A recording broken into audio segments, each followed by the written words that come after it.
Some viewers may find this content disturbing. Viewer discretion is advised.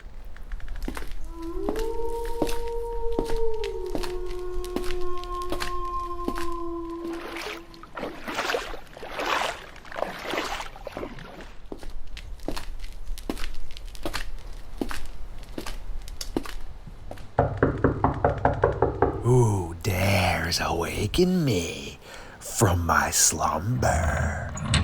Rob G from Spaced Out Radio, a friend of one of my hosts, Jessica Jones, the Cryptid Huntress. So this must mean it is time for you and I, Robert, to deal with the Dogman on this episode of Midnight Lycanthropy here on Starfox Radio.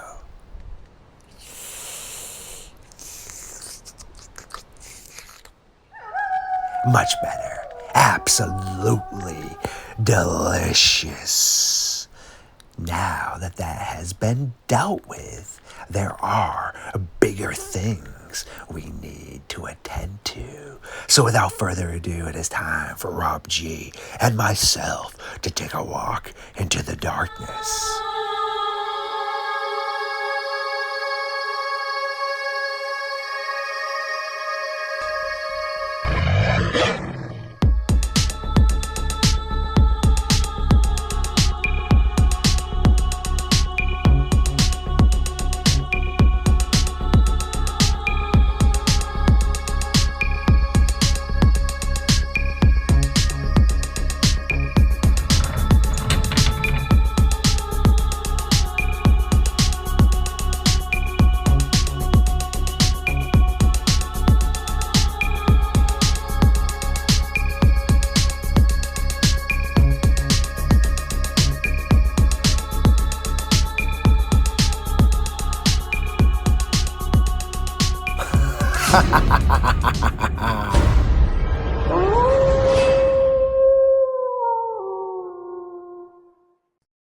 My creatures of the night, yes, once again, it is midnight lycanthropy time here on Star Fox Radio. We have a friend of myself and also Jessica Jones in the house. We have Rob G. How you doing tonight, my friend? How you doing? I'm glad to be here. So glad to be here. Yes, I'm very glad to actually get a chance to sit down with you because you are quite a very busy individual yourself. So this should be really excellent. If you would like to tell the audience a little bit of what you do and who you are, that'd be great, my friend. Yes, definitely. I'm a host of two shows. I have my own channel called The Social Dig, where we tackle social issues and just conversations to move humanity forward. Also, you can find me hosting Spaced Out Radio after hours on the weekend, Saturday and Sundays, 8 p.m. Pacific until 11 p.m. Pacific. That is awesome with both of those. Kudos, my friend. I appreciate that. Great work you're doing right there. And also, yes, I've checked out your hosting aspects a few times when I've seen it pop up, and great job there too, my friend. So, Thank you.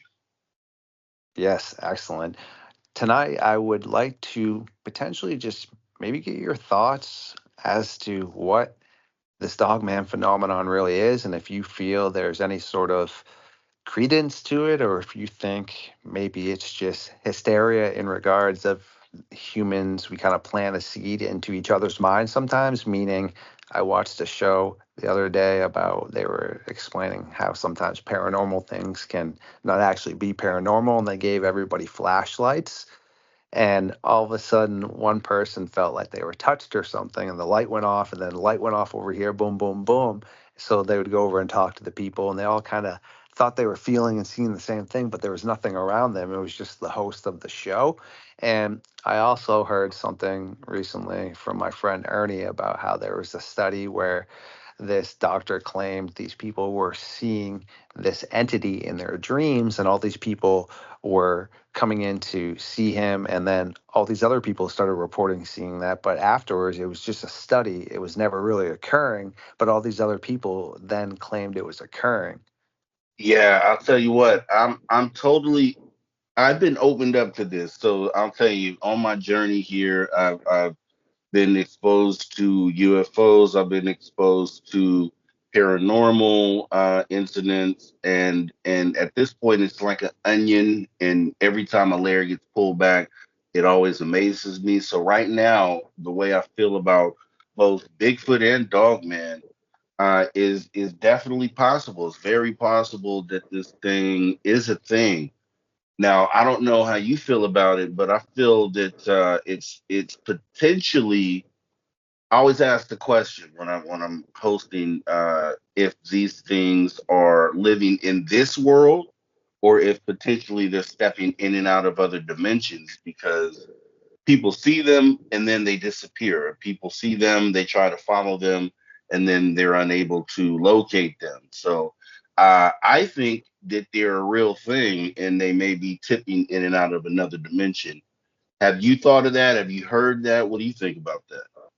Some great insight right there, my friend. And I know that here at the North American Dogman Project, we definitely break it down into three sectors, meaning potentially paranormal, potentially extraterrestrial, and then potentially physical. And I know myself, I fielded a ton of reports that will fall into each category, but I will say the majority of the ones I've fielded myself have been more where I believe it was something physical that was involved. But as I stated, we definitely get reports from each sector, and we do have specialists that will deal with each side, meaning if it is more paranormal based, if someone claims that it manifested or they shined a flashlight on it and went through it, then we have people that specialize more into the aspects of the Wendigo or curses, etc. But I try to, on my side, we all have a science team that's part of the NADP, but I call it my science team, and they work really close with me. We have a geologist, we have an environmentalist, a master tracker.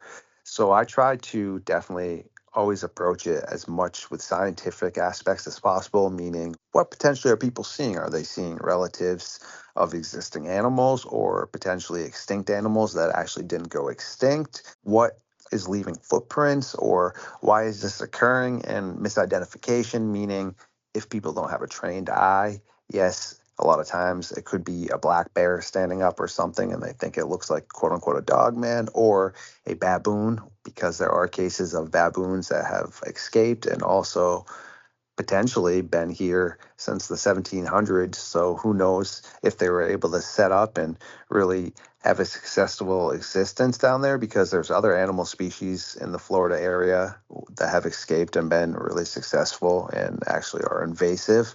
So I do believe there's all three of those going on. And I always like to use the word potential because I'm just a journalist and a historian, meaning I approach this with as much healthy skepticism as possible. And I Right. encourage people, yeah, to be a healthy skeptic and ask healthy skeptical questions. I've never seen anything paranormal based, I've never seen anything cryptid based. So I'm just going off of the fact that I have 537 pages of reports ranging back from 290 BC all the way to a few days ago. And I know people that I do value their knowledge and also their skill set, saying that they're seeing something. So it's interesting. And yet, like I said, I really don't know. If you were to push me up against the wall and be like, Star Fox, you need to tell me right now, do you believe or you don't believe? I'd be like, I don't know, man. I really don't know.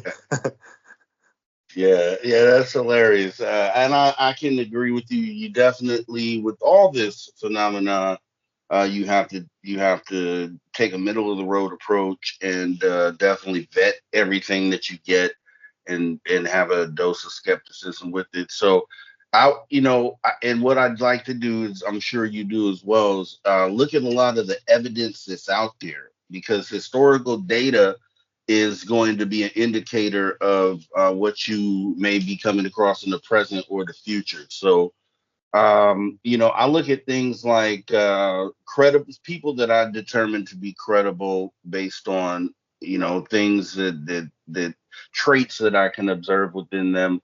And then also, I don't know if you're familiar with, they had the Skinwalker Ranch. There was a book written by George Knapp and one other person, I can't recall his name, but in the book, they discussed all sorts of crazy things happening on this ranch in Utah. And one of the things they mentioned, which on the surface, to someone who has never heard of a dog man or is just looking into this for the first time, they reported a canine, upright walking canine that had a trench coat and smoking a cigarette, right?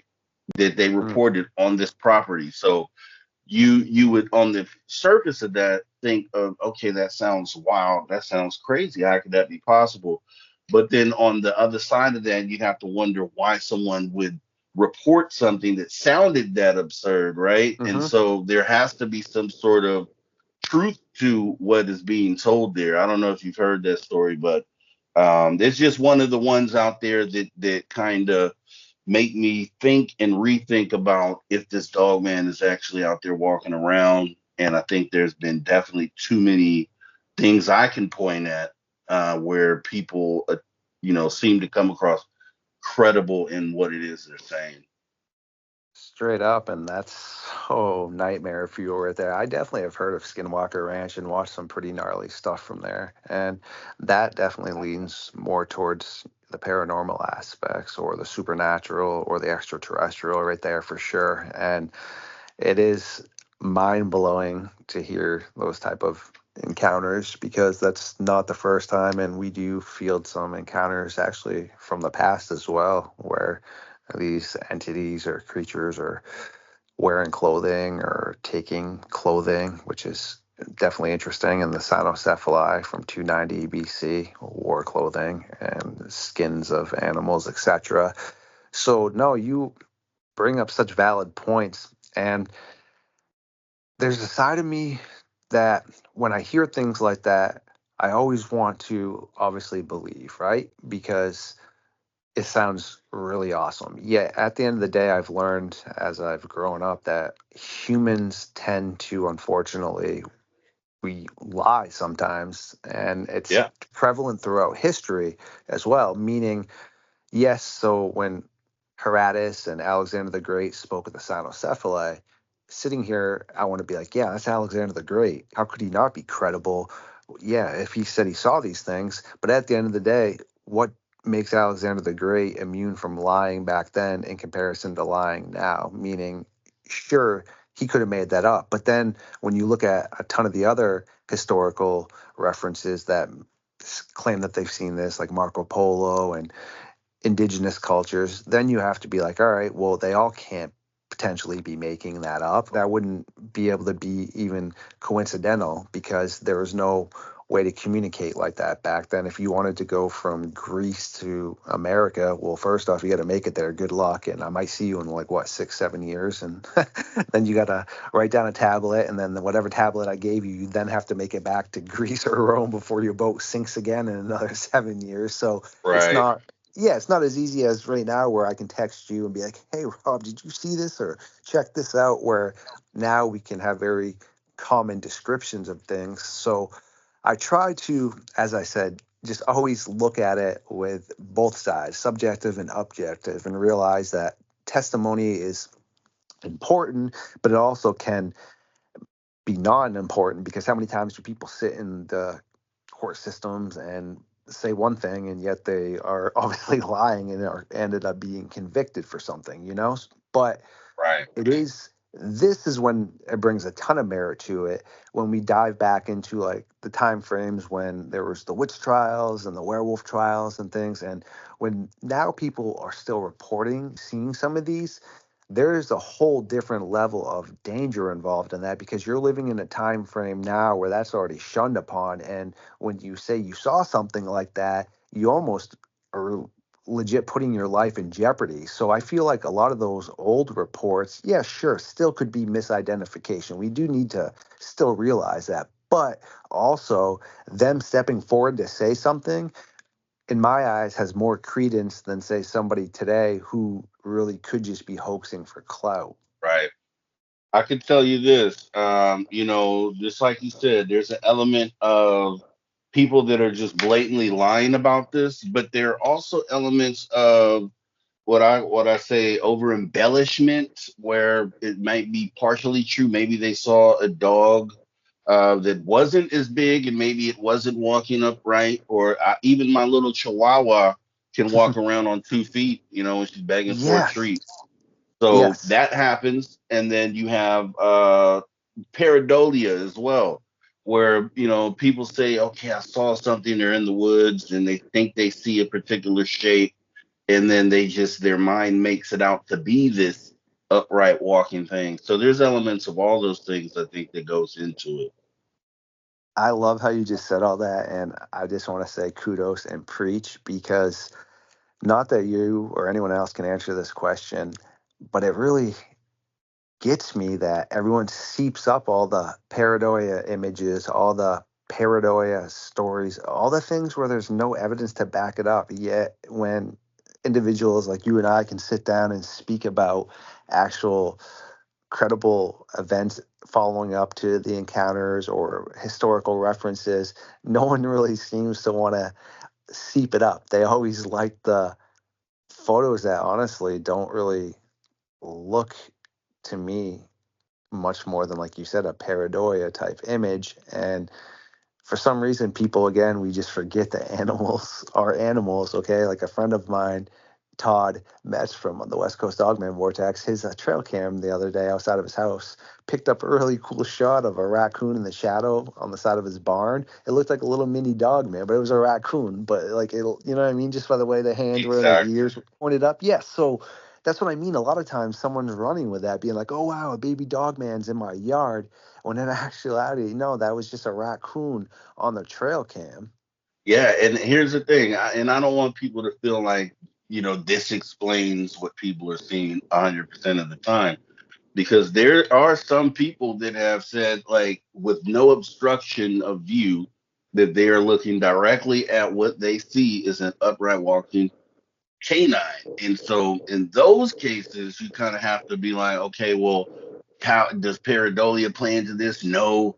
Is Hmm. over embellishing the story? Maybe, possibly, but you can feel what truth is, and you have to look into someone's character to know how far you're willing to accept the story.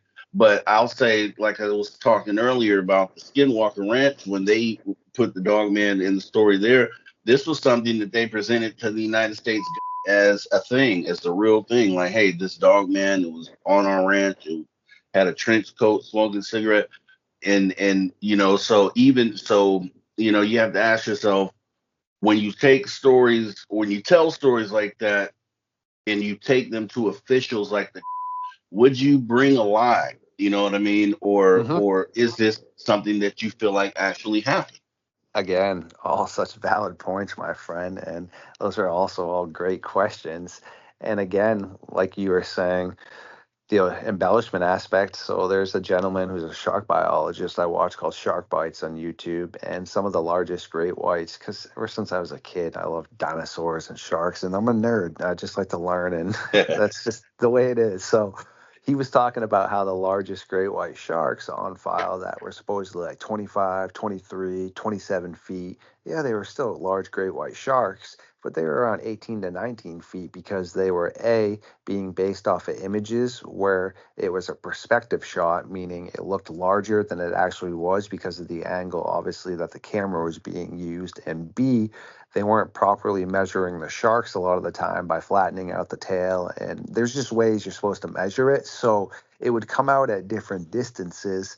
And also, there would be times where someone's scale would max out. So then they would be like, oh, well, it has to be like 200 more pounds than that. And so, yeah, unfortunately, we're not the best at putting together the exact identity of what we're seeing, because there's also cases where people have report, like, say, hit and runs or etc., and the woman might be wearing a different color shirt and this person says this color, sure, similar descriptions, but there's little things left out. And say if you, myself, and Jessica and 4 or 5 other people went out, right, and we, I don't know, went to a sports game or saw something cool or a movie, whatever, either way, sure, at the end, if you pulled us all aside and asked us about what we just witnessed, because we all had fun, it was exciting, everyone's gonna sure tell the basic consensus as to what occurred. But, say if we're at a Bruins game, I'm a huge Jeremy Swayman fan. So even though there's other people on the team, every time he makes a save, I'm going to be locked in because he's my favorite player. So after the game, you're going to be like, yeah, did you see that save Swayman made? But then, for example, if you are intrigued by something else that's unfolded in the game, you're going to talk about something else. So we're still going to be, the general consensus is to what occurred, but someone could be like, oh, wow, that thing had huge fangs, and someone else could be so dang scared they'd be like, I don't even know, just looked at the dang hairy devil to me. And then somebody else could be like, wow, I was just so locked in on those glowing red eyes. And you see what I'm saying? Because everyone tunes into a different aspect. Yeah, no, you're absolutely right about that. There's going to definitely be pretty much always everyone's going to see something a little different than the other person, even though they're looking at the exact same thing.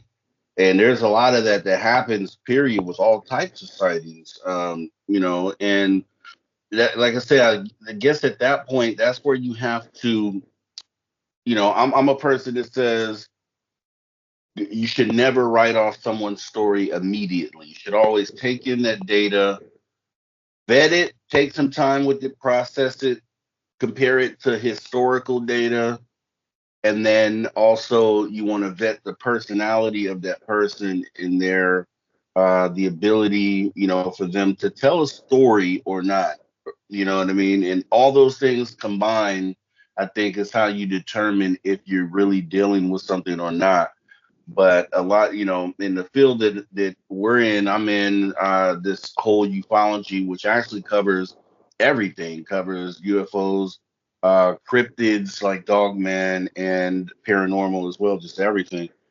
When you look into this, I see a lot of people that immediately will want to say, okay, well, that's fake, that didn't really happen, and you haven't taken any time to vet the story. So I think with regardless how wild or crazy something sounds, if someone's reporting it to you, you should take in that data, sit on it, think about it, process it, vet it, and then, okay, if it doesn't check out later, then get rid of it. Because I'll give you an example. We just had these. I don't know if you're familiar with, but in the UFO side of this, they just had these Peruvian mummies that a year ago everybody said, oh, they're ridiculous. This is nothing. And then it's here a year later, they're looking at it like, okay, well, this might be real. And that's just an example of a story that you might get, Dogman, Bigfoot, any of these things. You definitely don't want to make a rash and quick judgment on the story. You want to vet it, and you might find out after you look into it that, hey, this actually has some validity to it, and something that if you would have judged it immediately, you might have kind of cast it to the side. So real big and important thing with me in this field is to process things in that manner.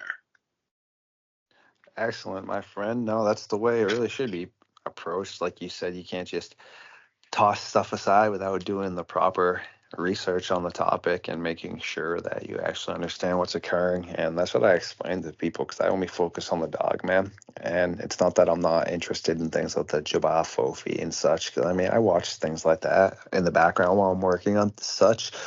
But the problem is, as stated, I have 537 pages of information of dogman stuff that's occurring. And I just think for me as a journalist to cover this missing person topic seriously, I need to focus Yeah. on what's presented in front of me. And I just have so much that is unanswered and so many questions that if I was to split it up and start diving into other things, I don't really like to swear, but I would be half butting it, man, if that makes sense. Yeah. Like just yeah, just not doing things to the actual specs as to what I can, if that makes sense, because my mind is always wondering, like you were saying, the ins and outs as to what is occurring. Let me ask you this. There's and it may I don't know if you've looked into this or not, but there is a guy named David Paulides who has written a book called Missing 411. Have you ever heard of that? Yeah, so Politis is definitely a beast in regards of presenting Yes. stuff like that. He's super. amazing. The only thing is, I really wish he would sit down and speak to us, but he doesn't really like any sort of That outside, part, yeah, yeah, outside of influence, because I think we could present some really interesting stuff to him. But no, he's helped a ton with my own research of just being able to piece together, okay, these areas where people are missing. Well, there's cave yeah, systems, there's strange sightings of these animals, there's these unknown footprints, there's these unknown vocalizations. So yeah, no, it's amazing as to how it's pieced together. I just, as I stated, I'm a firm believer. I like to hear outside stuff. I like to learn. People have said, "Oh, you know so much," and I don't take it as that. I always want to learn more. There's people that know way more than me. There's people that are smarter than me, and those are the people that I like to speak to, because at the end of the day, if we all just play in our own mud puddle, it's really hard to figure out anything, because I'm only looking at it from a one side perspective. So I would rather talk to as many people as possible and come up with hypotheses and potentially theories, and just get insight and be able to build off that. Like, I don't get offended when people are able to debunk things for us. Like, that's amazing. That's what we're like trying to do. I mean, I don't yeah. get upset with that. I don't get upset when people bring new knowledge to me. I don't get upset when people ask me questions and things, because that's not the way to approach something. Yeah, that is awesome that you pointed that out and said that as well. Yeah, it's yeah, I'm always often happy with any evidence, even my own encounters that I've had. I'll immediately put those out for others to vet along with myself, because I want skeptics to point things out. I want skeptics to, I may not be looking at it, from a particular angle, and a skeptic is definitely going to do that for you. So, and I like it. Yeah, I like to do that. So it's good that you pointed that out. But yeah, along with that, I guess you said this Politis, so David Politis. So he has the missing 411, and I've always felt like, those missing cases could be related to something like a dog man. And I've always asked that question to people that I interview that are dog man researchers, if they feel like there's something there.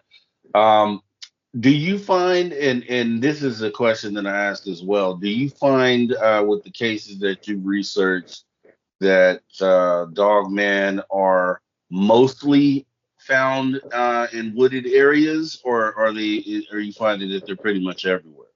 Excellent question right there. And so that's a two-sided answer. And I will say first that they are definitely usually seemingly spotted in areas that tend to be a little bit more remote. They don't have to be. I mean, we spoke to a woman that was walking her dog in a neighborhood that it was a gated in neighborhood. There was fences around, but off beside the fences, it was wilderness type area, and she claimed something reached over and tried to grab her.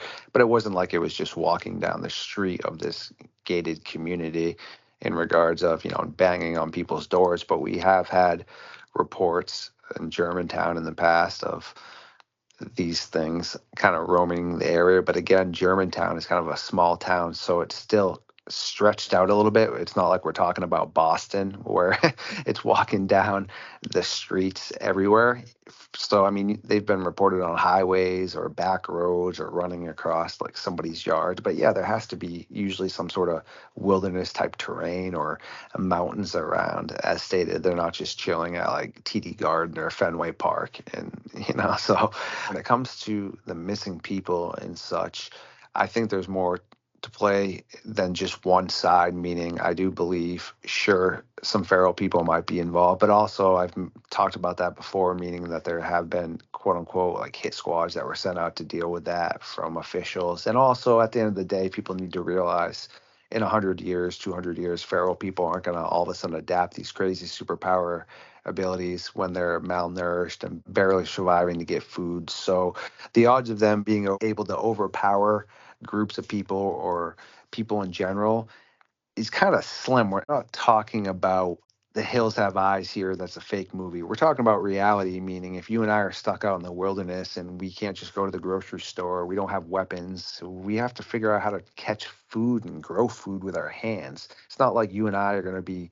so packed with energy that, yeah, we can just go take on this group of humans. I think that's a little bit more on the aspect of the horror side and like movies. But like I said, I do think, sure, some of that's been involved. And I also think that people are just being taken by natural predators, meaning large cats pull people up into Yeah. trees and such. So when people are finding body parts in trees and things, well, sure, I think large cats, bears, wolves, just natural predators. And there's also instances like we have a spelunker that works with us, and she found some really cool arrowheads one time in this really deep cave system, but they actually weren't in there. They were washed in, meaning when there's flash floods in certain areas, they've also found, unfortunately, the remains of people that were caught up in the flash floods.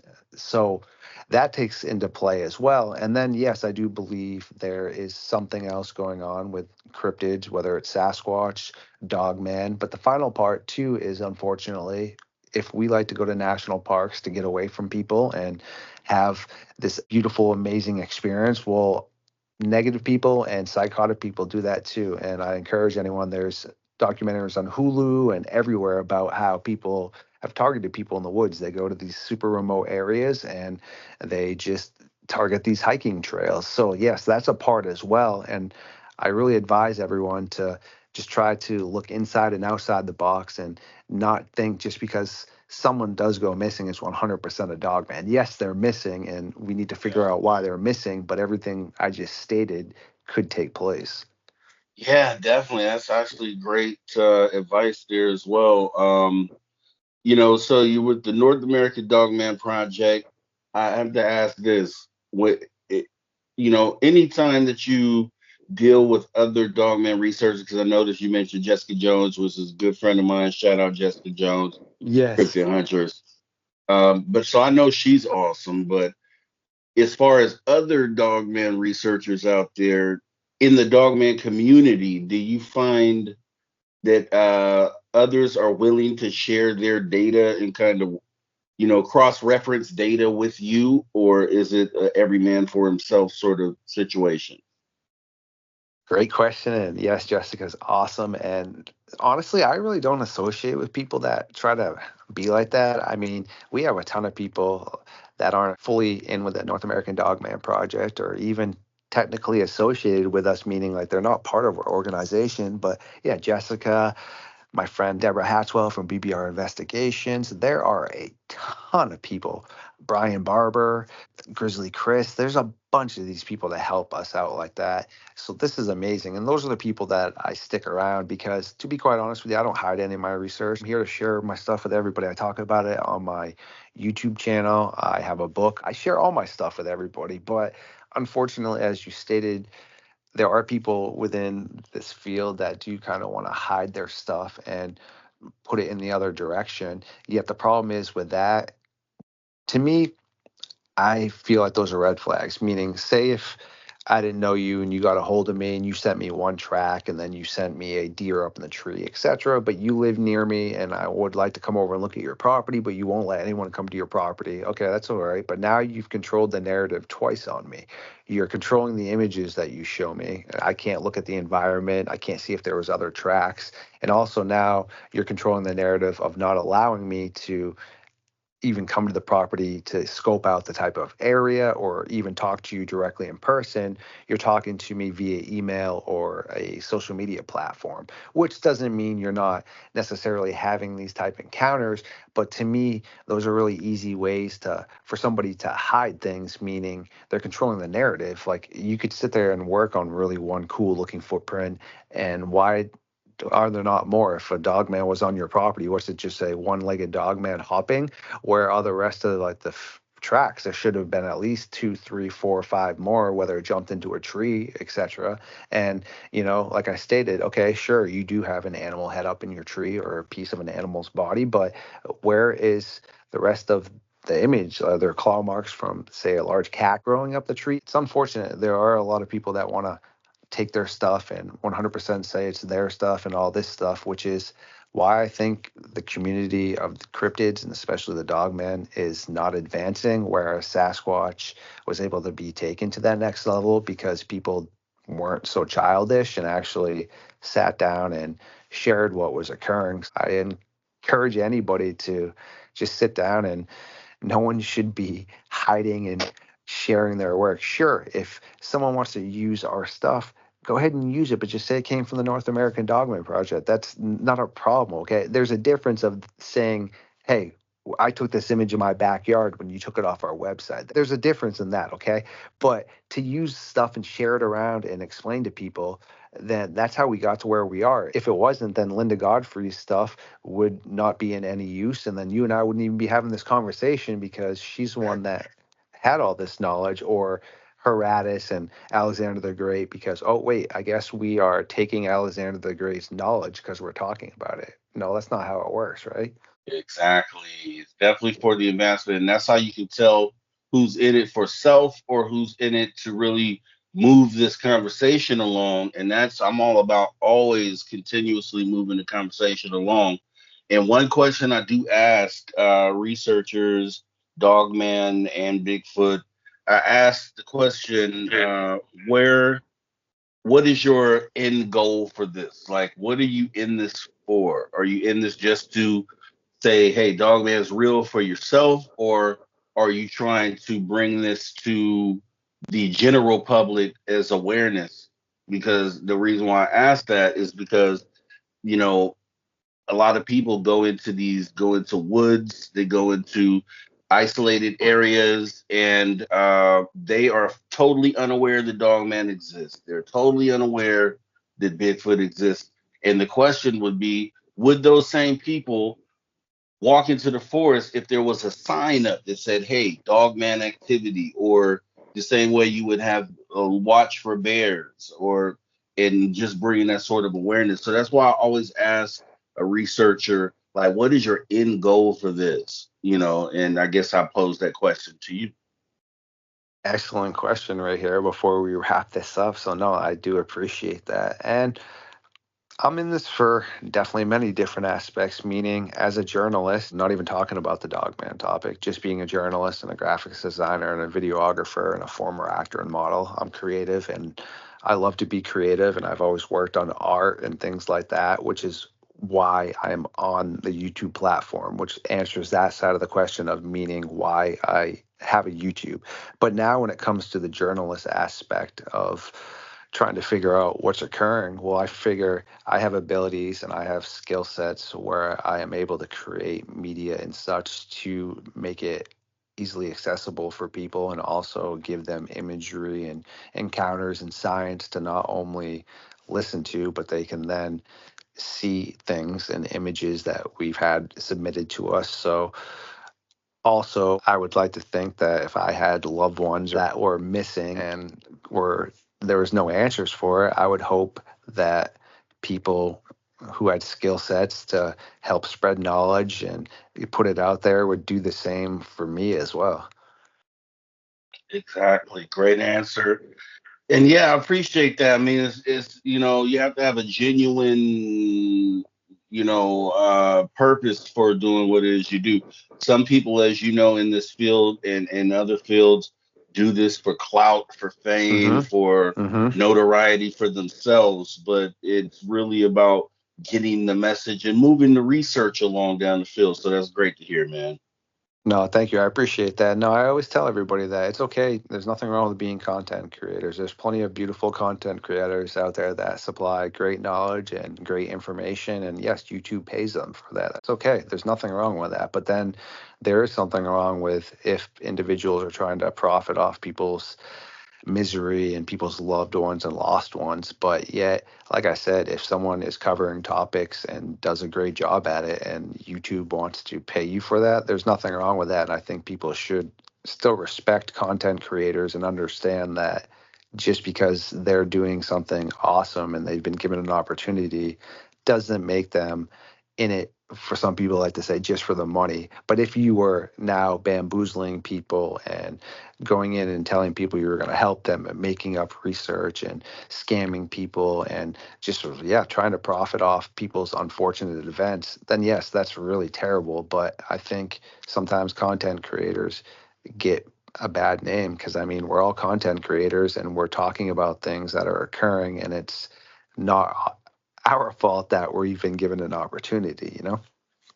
Right, right. I totally agree. Thank you for everyone who once again stopped by tonight for this episode of Midnight Lycanthropy here on Star Fox Radio. If you do enjoy my content, please like, subscribe, and share it. Feed the algorithm. And remember, there are things that go bump in the night.